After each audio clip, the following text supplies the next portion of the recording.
offering, I have not taken so much as a donkey from them, nor have I wronged any of them. Moses said to Korah, you and all your followers are to appear before the Lord tomorrow, you and they and Aaron. Each man is to take his censer and put incense in it, 250 censers in all, and present it before the Lord. You and Aaron are to present your censers also. So each man took his censer, put fire and incense in it, and stood with Moses and Aaron at the entrance to the tent of meeting. When Korah had gathered all his followers in opposition to them at the entrance to the tent of meeting, the glory of the Lord appeared to the entire assembly. The Lord said to Moses and Aaron, separate yourselves from the assembly, so I can put an end to them at once. But Moses and Aaron fell face down and cried out, O God, God of the spirits of all mankind, will you be angry with the entire assembly when only one man sins? Then the Lord said to Moses, say to the assembly, move away from the tents of Korah, Dathan, and Abiram. Moses got up and went to Dathan and Abiram, and the elders of Israel followed him. He warned the assembly, move back from the tents of these wicked men. Do not touch anything belonging to them, or you will be swept away because of all their sins. So they moved away from the tents of Korah, Dathan, and Abiram. Dathan and Abiram had come out and were standing with their wives, children, and little ones at the entrances to their tents. So we see that not only did Moses have a quick conversation with the Lord, he pleaded, because he pleaded with the Lord because the Lord was ready to wipe all of them out. All of the people who sided with these three, Korah, Dathan, and Abiram. And so Moses didn't want that. He just wanted the sin. He just wanted a correction. But he didn't know, of course, what the judgment was going to be. But he didn't want if it was going to be a severe judgment, he didn't want all of Israel to suffer from that because of only a few. And so he immediately spoke up and he had a conversation with the Lord. And the Lord agreed and told him to have them separate themselves from those three families. Then Moses said, this is how you will know that the Lord has sent me to do all these things and that it was not my idea.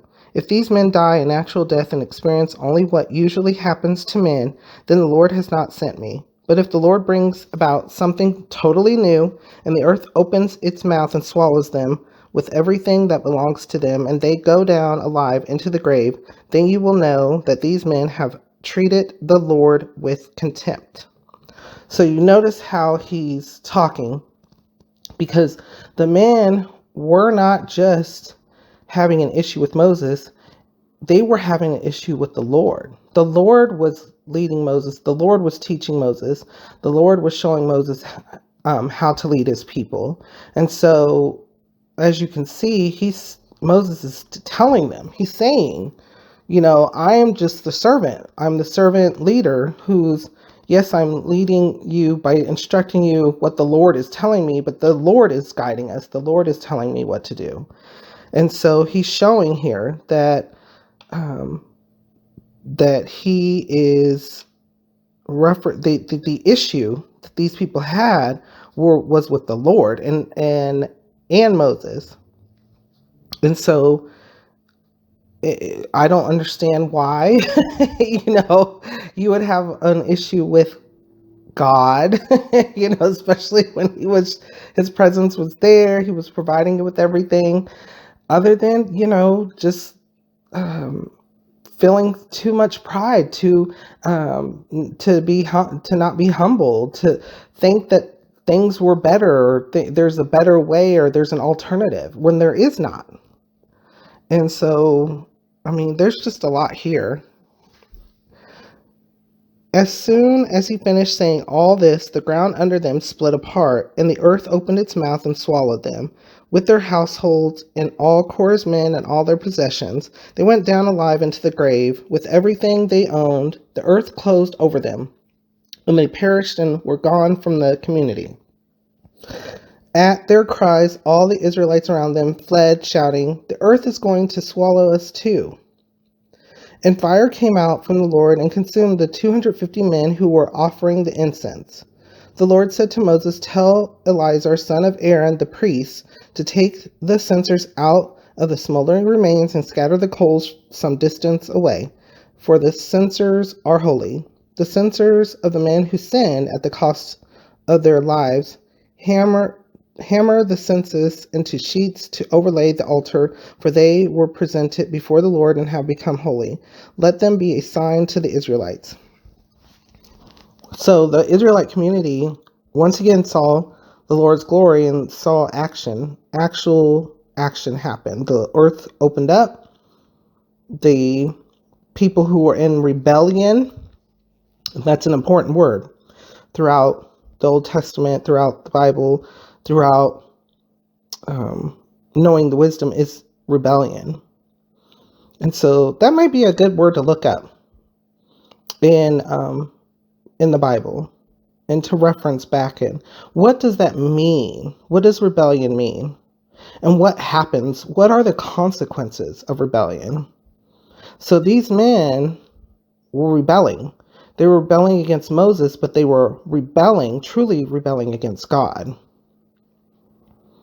And so what kind of thoughts or feelings come to mind with that?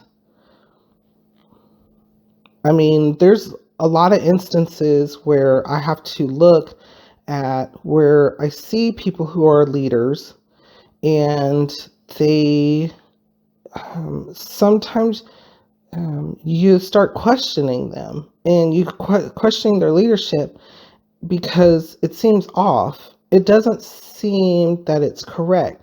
So then I go to the Lord, but when I feel that the Lord is telling me what I'm feeling is correct, then there may be an issue. And so when you have, and then you also have, so you have these people who were trying to be leaders in the Israel community, but they were being leaders for the wrong reasons and the wrong things. And then you have Moses, who was following God's path. And so as a community, I feel like as a community, they needed to bring it to the Lord and pray about it before making some type of decision to even follow these three who were trying to basically create an uprising and rebel. Also, rebelling is, again, back to rebelling the word, it's used throughout the Bible. And there are consequences to it. So